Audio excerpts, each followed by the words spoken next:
So the power of reading. First of all, a lot of students, especially my students, or a lot of people ask me, why should we read books? Why do we have to read books? They don't find reasons, right? Why do we have to read books?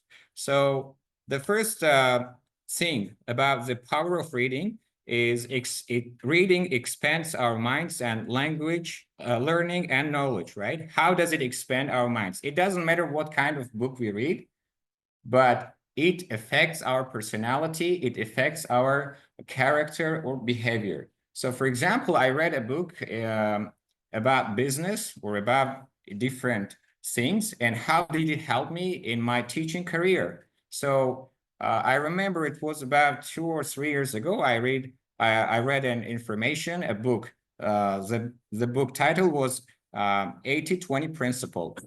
So it was about business, of course, but how did it help me in my teaching career? I want to share with you. So as the name suggests, so it was 80-20 Principle. So it was in 19th century. A scientist from Italy, if I'm not mistaken, wanted to just check 100% of people living in the country and divided the 100% of wealth and money that the country had, right? 100% of people and 100% of the wealth of the country. And he, after checking this idea, he came to an idea. He realized that 80% of the wealth of the country belonged to 20% of the people. Okay, 80% of the wealth was owned by 20% of people, and 80% of people had only 20% of the wealth. And that's why he called it this 80-20 principle.